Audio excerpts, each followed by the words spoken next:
This is how 2020 started.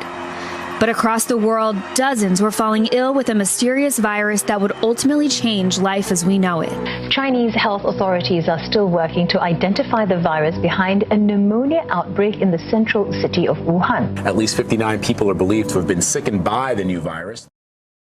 China has identified the cause of the mysterious new virus. Coronavirus. There are fears a rapidly spreading virus has reached Australia. This is a rapidly emerging situation where there is not a cause for alarm. The first US case has been detected. There's confirmation the coronavirus has reached Australia. China is urging its citizens not to travel abroad as it struggles to contain the virus. We will be standing up Christmas Island as a quarantine area. Foreign nationals coming from China are now banned from entering the country. I have today declared that the coronavirus presents a public health emergency in the United States.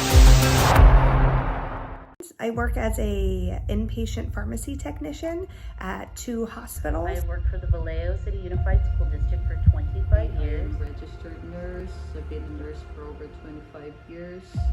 And currently I am in a case management department. Hi, my name is Mr. Atkinson and I am a teacher during COVID.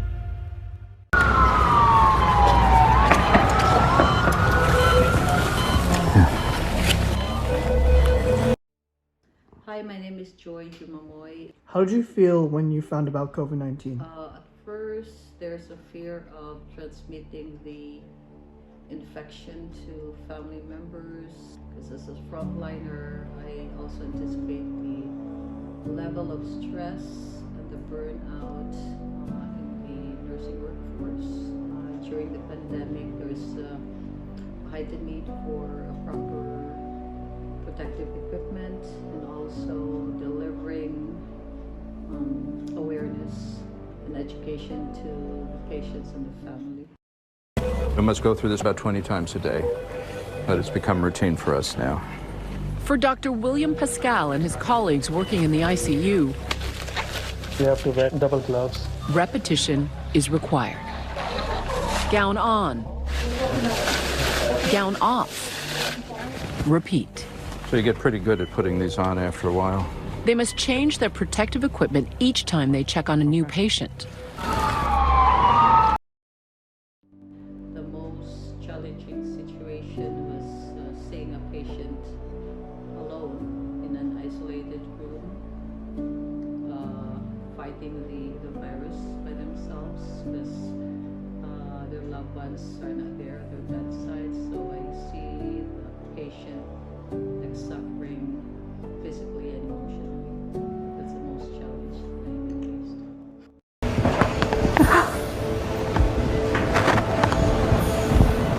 Hey babe, I love you. Suzanne Sims is desperate to believe her husband Curtis can hear her. You keep fighting. You keep fighting. You got this. We've been through a lot. Fully aware she's getting a moment that so many thousands of families have missed, a chance to see their loved ones in the ICU. I can't believe I actually got to come see you. How did you educate patients and families about COVID-19? For the standard protocol, you have to encourage them to wash their hands. If they feel unwell, they have to stay at home. And of course, you encourage them to be vaccinated and boosted. Scared, I'm a bit nervous, but I think we'll be fine. Yeah.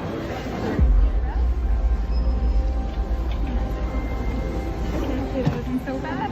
You did great. More than 2 billion COVID-19 vaccines administered worldwide. Halfway vaccinated. I'm getting the Moderna, AstraZeneca shot. J&J vaccine. As millions get vaccinated, many reunions are happening around the country. It's been a very long time and so much life has happened.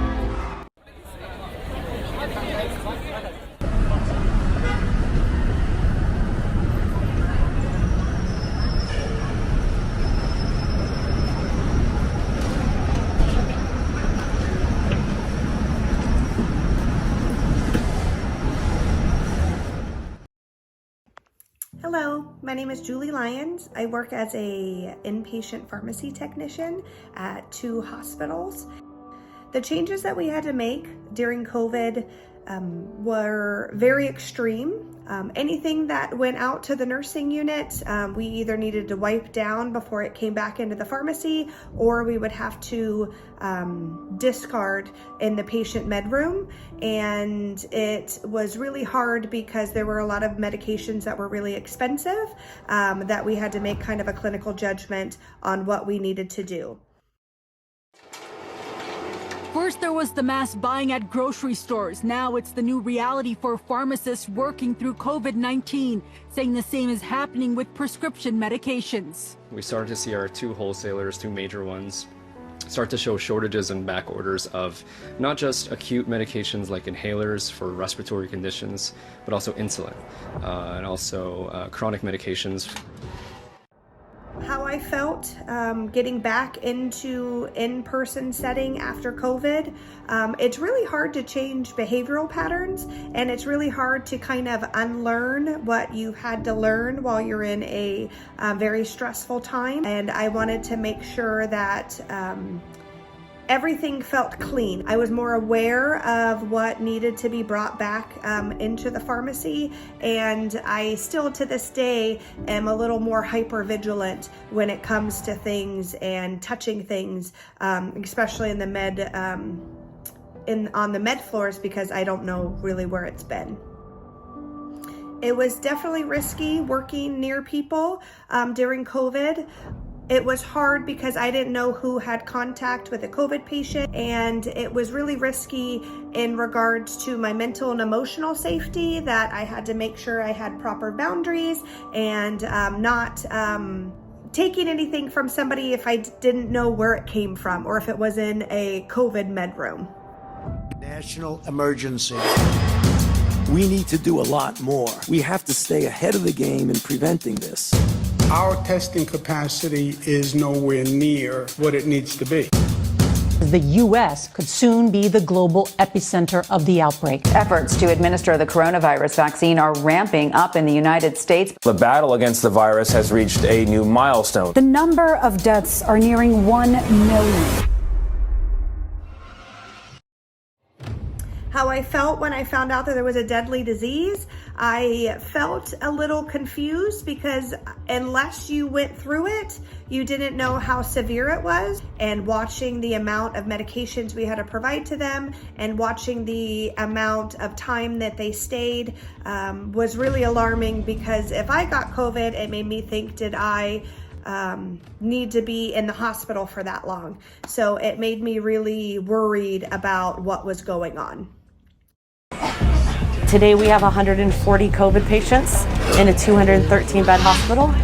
I think it's only going to get worse before it gets better. We're going to get her in as soon as possible.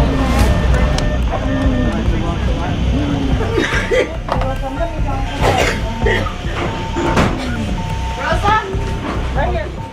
At least 3 bars in downtown St. Louis have closed down again over concerns of health and safety.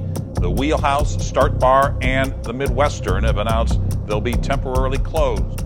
I couldn't afford to be sick with COVID. I couldn't afford to, I was fortunate enough to be an essential worker where I worked during COVID, and there were a lot of people that weren't able to work, but it also required me to do a lot of extra steps in my personal life, and it was just really hard to adapt to it.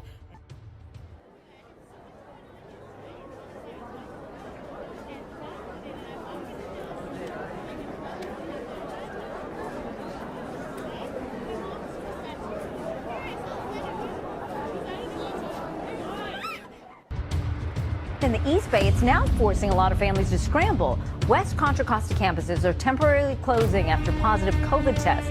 Teachers in other districts are now raising their own concerns. In Los Angeles, the nation's second largest school district will now close for 2 weeks starting Monday. Across the country, at least 21 million kids now home from school. How did the transition between COVID and coming back in person impact the connection you usually have with your students? It was very difficult. That we went from a period of isolation, which was necessary and healthy, And there became another part where the isolation became unhealthy. I felt like there was a disconnect and not that personal touch where we get to know all of our families and our students by name. I think one of the hardships was understanding how different people's lives are. We had almost 3 years worth of students who had learned from home, and they had a hard time transitioning back into the classroom. It was a little nerve-wracking because people did not respect my personal space. I never knew if a child was carrying germs, so that kind of made me nervous because I take care of my elderly parents and I didn't want to bring it home to my family. So it was about really trying to get people to understand it's not about us here who could possibly be healthy, it's the people at home that we're also trying to protect that not everyone was as mindful of. And was it difficult being online from being a teacher in person to going online? Parts were. There was a learning curve. It was difficult to teach TKers and kindergartners how to stay on screen. I would have to connect with their parents virtually or by phone and then explain to the child and talk them into joining their class. But for the most part, I really liked it and able to manage it. And I was also able to connect with students in different ways. There's times where you can have one-on-one conversations that you couldn't necessarily have in class, that you can just pull someone aside in a quick chat room, talk to them, and then bring them back. So while it was challenging at first, I think in the end it provided a very flexible format. But we are well on our way. Having everybody getting the vaccine, that is a massive step towards returning to a more normal life. With at least 10 million shots arriving in Canada over the next month, even more in June, when everybody should have been able to get that first dose, Canadians can now do some post-pandemic dreaming. Maybe even travel. EU nations will allow fully immunized Americans to visit this summer. And the European Commission tells us Canadians may soon be eligible too. The British, meanwhile, about 2 months ahead of Canada in vaccinations, are already relaxing restrictions. It's been absolutely amazing, isn't it? We've all had a great time. It's been lovely. Over in Denmark, want to eat inside? No prob. An app on your phone shows proof of the shot or of a recent negative test.